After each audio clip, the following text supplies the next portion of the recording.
Hey, eighth graders, I'm back.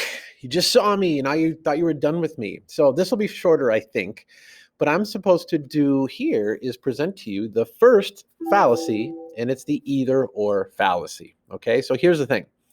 The either or fallacy is really basically what it sounds like. It's kind of either or. So let's give you an example.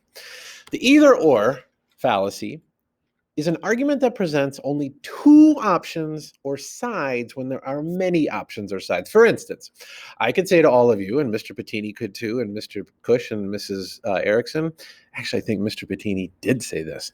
Either you get an A in English or you're a terrible, horrible student. Okay? Actually, let's change it. Terrible, horrible person. Wow, that's harsh.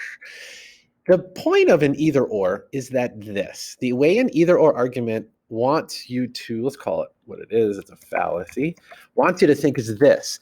Either it's all black and white, right? You're a terrible, horrible person, or you're a good person who gets an A in English class. Now, black and white thinking doesn't give many options, right?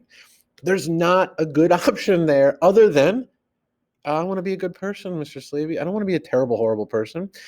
This is insane because, frankly, the real way it is in reality is that, okay, you could be a terrible, horrible person. You could be an amazing person. You could be a pretty decent person.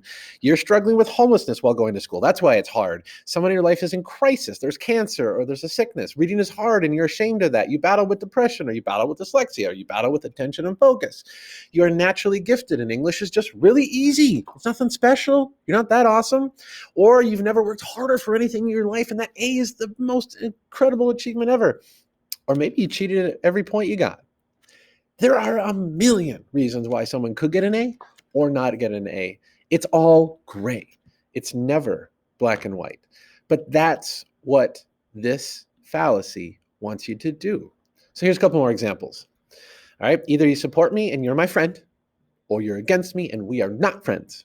God, how many times have you heard that? Especially in, remember in little kid school, like kindergarten, either you play with me or we're not friends. Either or argument, total fallacy. They get a little bit more complicated. For instance, if you want to support that person, then you must be a total racist jerk face, all right? Again, things are more complicated than that. Either or is about putting two choices only. Usually one's really good and one's really bad. So that the person is like, I don't want to be that. Unless you know how to counter those arguments, and then you can call foul and cry like shenanigans on someone using an either or fallacy. So your work for today is really to understand that fallacies are formulas. They really are. And for the either or, it's either A is true or B is true. Either blank or blank. Okay? So that's really all you have to do today is show us that you know this by putting one in the discussion post. All right. Hopefully this helps. Let us know if you have questions.